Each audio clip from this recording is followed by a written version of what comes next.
Hi, everyone. This is great fun to be here with you and listening to all these bug stories. And maybe now I'll like a cockroach a little bit better. But anyway, and so many Beatles stories. And I actually have a Beatles story as well. So the Beatles story I'd like to tell you is how Beetle got her most beautiful colors. And it goes like this. Long ago, Beetle was plain. She was ordinary. Beetle was the color of the earth. Now, Beetle didn't mind.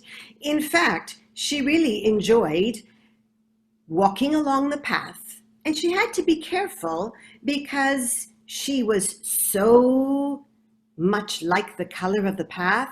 So she just moved to the side, and there she would walk, and she could be safe so that larger animals or other bugs didn't step on her when they might have mistaken her to be a pebble. She was quite a happy little bug and had quite a happy bug life. But there was one thing that always seemed to needle at her side, and that was a rat by the name of Paka. And Paka had this gray, sleek coat and a long, thin, hairy tail, and he loved to come and bug her. Every time he saw Beetle, "Oh, Beetle, you are so plain. Beetle, you are ordinary. Beetle, oh, there's nothing special about you at all." And if that wasn't bad enough, he would begin to boast about himself and about how beautiful his coat was. And did she notice how it shimmered in the sunlight? Other animals heard all of these taunts, but they never said anything. Not if they were a small insect, and not if they were a great big animal like Giraffe, because they feared Paka's insults. Now, time passed, and Paka was starting to become a little bit more bold. He, in fact, found this taunting to be quite a game, and he started to look for Beetle wherever he was. It was a great activity. And when he'd find her, oh, he'd get in nice and close, and he'd continue his insults. "Beetle, look at you, colorless, bland. It's as if nobody on earth even knows you exist. But look at me. I am wonderful. I'm the fastest runner in all of South America. I am great. And you, well, you are darn right ugly. And I don't even know where you are on this earth because you just blend right in." But Beetle would just crawl along, mind her own business, and just try to sing in her heart and not let those insults bother her. But over time, those insults began to creep into her heart, and it made her sad, although she wouldn't show Paka that. But she told her mother. She confided. And when her mother heard all of this, well, she was a wise bug, and she said, "My dear child, just let those insults, just ignore him. The more you ignore him, the more he'll get bored of the game, and he will go off. He won't bother you." But she said, "Mama, that's not true. He's looking for me daily, hourly." "Ah," said the mother, "I have another idea. On your back, you carry a shell. It's like an outer skin. When he insults you, let those insults just pling, pling, pling, fly off into the universe. Don't let them enter your organs or your heart. That shell is there to protect you." That was wise information.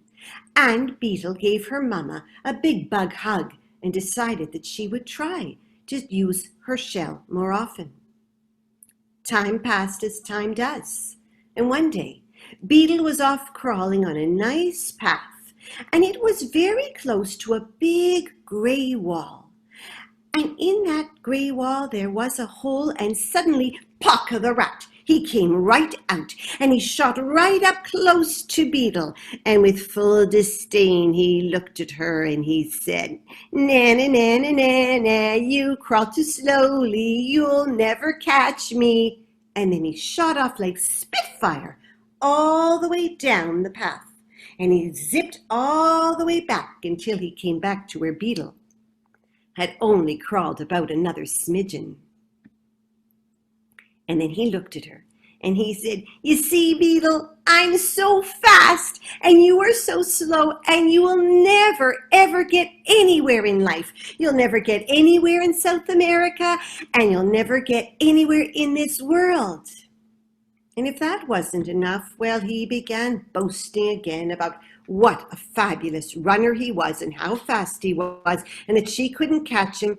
And then she quietly said, "You know, it's true, Paka. You really are a fast runner." And he continued and continued because he was just so proud of himself. But on this particular day, someone, an animal, did hear. It was a bird. Squawk! It was Parrot, and Parrot was sitting on a tree that was just on the top of that wall. "Squawk! Paka! Beetle! I think it's time for the two of you to have a contest." "Oh," said Paka, "I love contests, and I always win. What will I win? Tell me, please." "Well, squawk! Paka! Beetle! Whoever shall win this race will be able to pick a coat of any color that they wish, and I will grant it to them. But the loser may not bother the winner anymore. That's the rule." Well, Paka did not hear that message, for he was already looking at the sides of his body, for he was already imagining his beautiful yellow coat with black stripes like tiger. And Beetle finally found her voice, and she spoke up, and she said, "Well, that sounds like a nice coat, Paka, and maybe I too, if I were to win, would choose a yellow coat, maybe with a black stripe like Bumblebee, because I'm smaller than you." Well, Paka started to laugh so hard you could see his sides moving in and out, in and out. "Oh, come on," he said. "Do you really think you possibly have a chance?" Squawk! "Paka! Beetle, it's time. Line up at the starter's mark." And both Paka and Beetle moved into place. Squawk! "Now this is what you're going to do. You're going to run all the way down the path. And when you get to the end, there's a cliff. You'll climb all the way up the path. And you will stop at the top, because that's where the mango tree is. And I'll be waiting to see who wins. On your marks, get set, squawk!" And off ran Paka as fast as his 4 legs could take him, with his tail moving very aerodynamically behind him, with kicking up a big cloud of dust. And by the time he got to the cliff, he looked over his shoulder, and he could see nothing, so he was sure that he had left Beetle right in that space where she was just crawling in his dust.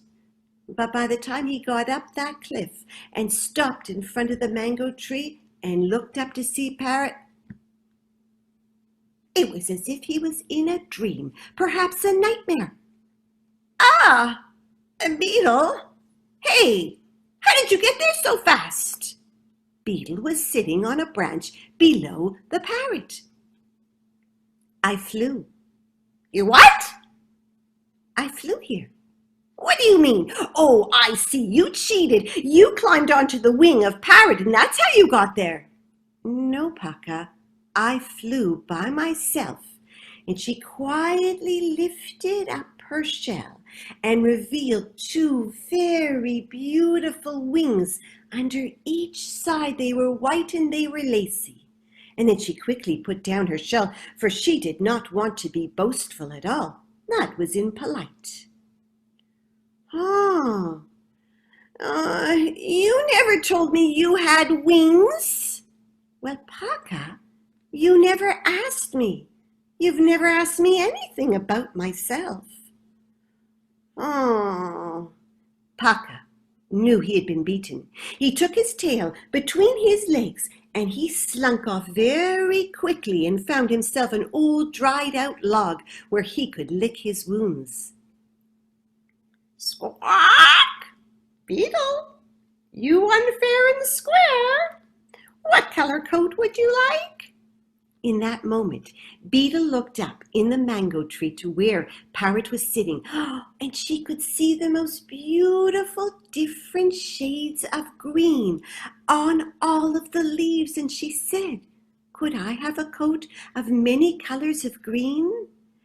And as Parrot was answering, once again, Beetle noticed a beautiful strand of sunlight shimmering through all of the leaves. Oh, Parrot, it would be so nice if you could add a strand of golden thread too. Squawk! It shall be done. You shall have that very coat. And that is how Beetle got her coat of many beautiful colors.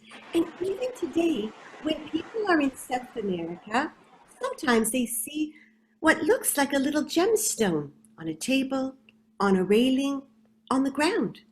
But they aren't fooled for long, for it is Beetle. And as for Paka, well, he remains with his gray coat, but he has learned that it is unkind to be a bully. And all God's creatures are important.